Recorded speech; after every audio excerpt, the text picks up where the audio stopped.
Namaste. Today I'd like to share with you a breath technique called Ujjayi breath. It's used in yoga. I mean, you don't have to do yoga to practice the breath. It's been around for thousands of years. It's tried and true. It's safe. It's very effective. And one of the best things I like about breath exercises or techniques is that if you change your breath, how you breathe, you can change how you feel. So if you're under a lot of tension, stress, worry, sadness, depression, any of those negative feelings, this technique can help you feel more in control, less stressed out. It's also known as victorious breath or Darth Vader breath, and my favorite is ocean breath. So when I do Ujjayi breath, I imagine that I am becoming one with the ocean.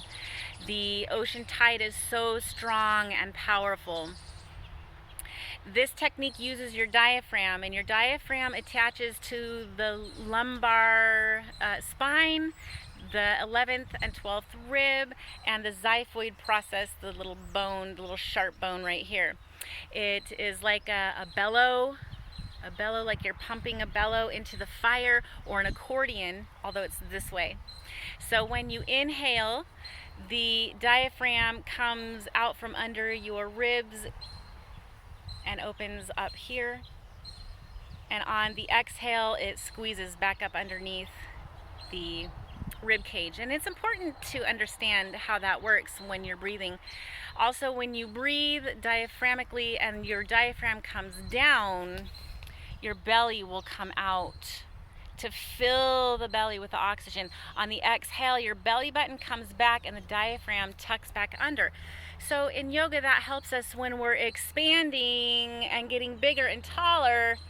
On the inhale, the diaphragm comes down, and on the exhale, coming down into a flexed position, the diaphragm can tuck under. That helps us be able to breathe smoothly in the movements of yoga. You might find in your yoga practice, if you want to reverse it just to see, it's a little more difficult to come into flexion on the inhale because you're flexing and you need to kind of drop the diaphragm. Although that's another discussion. So one more thing is that the breath is your teacher. The yoga teacher is not your teacher. Even the pose isn't the teacher.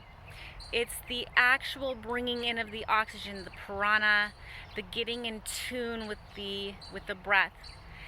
So as we sometimes look at the outside of life, like right now we're dealing with COVID-19, the pandemic, or a stay-at-home order. That can be stressful for the essential workers, which I pray and send energy and good vibes to all the essential workers out there for having to go to work and providing a service. And hopefully there's not too much fear. But what I really wanted to share this technique with you is because I know we have to wear the masks, and that lowers the oxygen level in the blood, which is a serious concern. Also, when we're stressed or we're full of tension, we breathe more shallow, and then we'll get less oxygen in the blood too. So this is to enrich the oxygen in the blood, to really bring in fresh life and revitalize our internal organs. So the diaphragm too is like we'll talk about that later. We can do Ujjayi breath with being still. So you can sit and just begin to breathe. You can stand and just begin to breathe this way. You can use it in your yoga asanas to help you move more powerfully. It can help us to prepare for meditation, to quiet the mind and to bring the body into a stillness. I like to use it in a meditation all of its own, as well as movement or being still. I'm going to teach you the simple version where it's very smooth, no pausing and no counting. But it can be more advanced where you pause at the top or bottom of a breath, or you can do it with heartbeats or counting. So some of the benefits of this, like I said, was to enrich the blood with oxygen. It's also to increase your immune system and really good for your digestion because you're breathing deep into the belly and you're moving prana or chi into the digestive system. It helps clear energy channels, especially the nadis in the spine. And like I said before, it really increases endurance and power in the movements. One of the best things why I'm offering it to you too, even if you don't do yoga, is it lessens distractions and increases focus.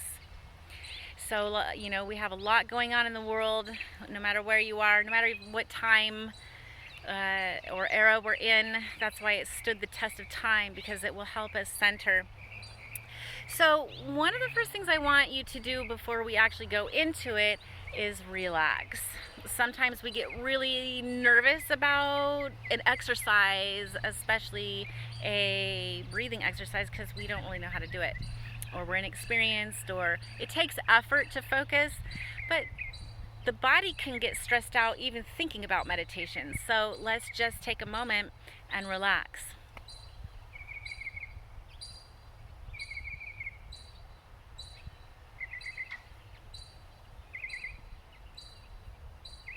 Good. Take as much time as you need to relax on a daily basis. If you're in the middle of a crisis or emergency or a high tension, remember your body is literally tightening and tensing and reacting.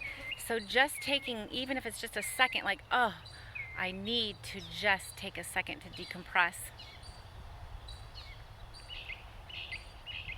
Good. So when we begin our Ujjayi breath, we're going to breathe only through the nostrils. So our lips are going to stay sealed, and we're going to use our throat. We're going to constrict our vocal cords. Normally they're nice and open so we can speak and breathe. We're going to control our breath now. This is a pranayama practice, breath control. We're going to tighten our vocal cords. You can do that by breathing in and just going, because to make that sound, it's already squeezing. Or you can drop your chin down slightly on an exhale. And as you exhale, you'll hear like that Darth Vader sound. Inhaling through tightened vocal cords and exhaling through tightened vocal cords. So we'll try that.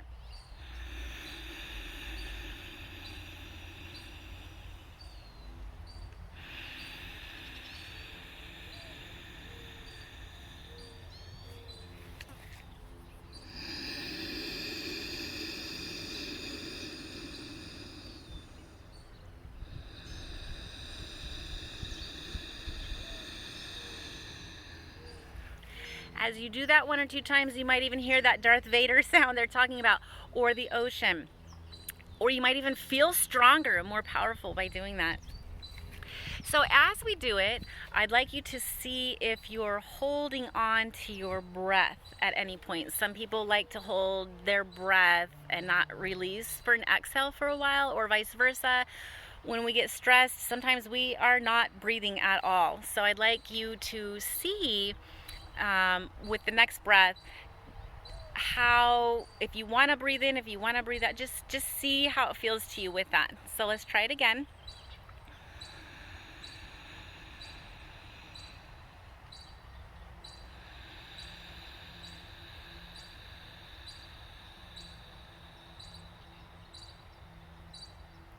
How did that feel? Did you feel tight and constricted, or were you able to get a nice big breath? Did you want to exhale right away? Was there any tightness? Just see how it feels to you. The next thing I want to take a look at is the length. So in yoga, we try to make our breaths very long, and there's several reasons for that. A person who practices yoga will have slower breath naturally after practicing. So we might start quick. Let's try another one and just take it nice and slow. A nice slow inhale and a nice slow exhale.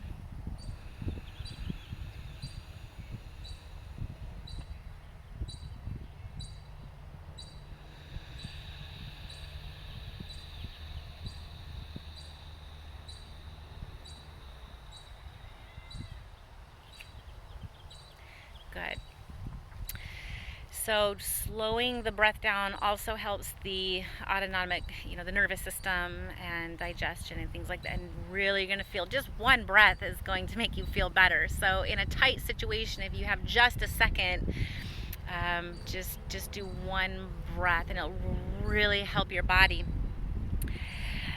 Try not to run out of breath. So we're not going to breathe in really deep and really long and hold it and then exhale, and we're not going to push it out either. We're not going to be like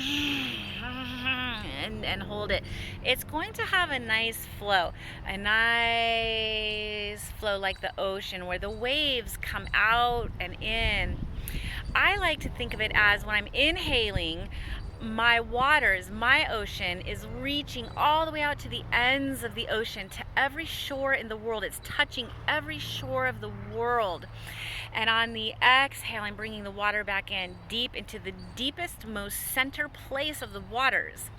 So for me, it's very powerful exercise. Please try that. It's very nice. What else can I say about it? I think one of the last things I could say about it is to follow your own breath. Some teachers will use it with movement. So when they are opening or extending will be the inhale, and on the next move, when there's a more of a contraction, they will exhale. Some teachers will go not too fast. Some teachers will go faster than others, and some teachers will go slower than others. Always do it at your safety level and feel that you're doing what's right for your own body. The last thing probably I'd like to say about it is what I notice in my classes when it's time for Shavasana. The last pose of my class, I usually use Shavasana, which is corpse pose, where you just do nothing. You don't have any muscles at work, and you're relaxing your body, and you're getting ready for this place where you're still coherent and you're relaxing, which is one of the most difficult things to do, is to not do.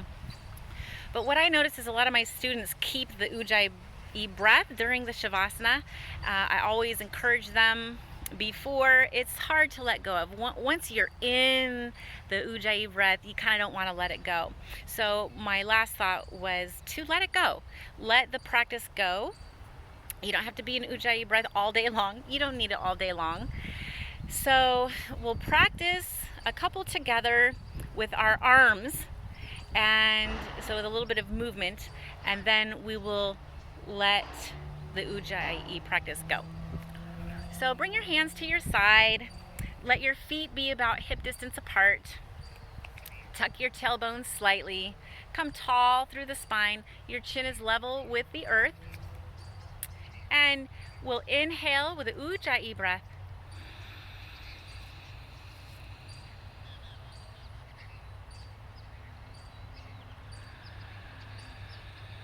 Exhaling down, hands to heart, inhaling up,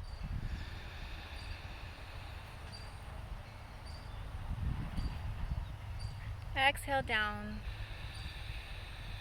belly button comes back to the spine, the diaphragm tucks up underneath the rib cage, relax, inhaling up. This time, as you're inhaling up, go ahead and stand strong on the earth and look up.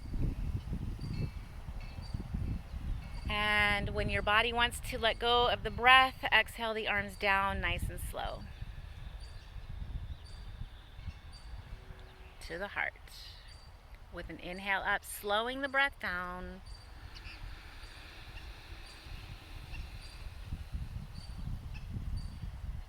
Looking up. Head forward, exhaling down.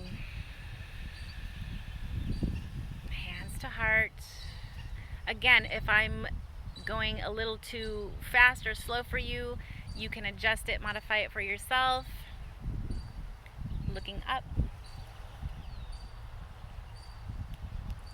and exhaling down. Hands to heart and relax. Good. I'd like to do one more with you just so you get the concept of the extension and the flexion. I think I'll go sideways. So we'll go back into the Ujjayi breath. On the exhale, we'll roll down the spine, kind of like touching your toes. And then with a micro bend in the legs on the inhale, we'll come back up through the spine. So your hands can just stay at your side. We'll inhale here.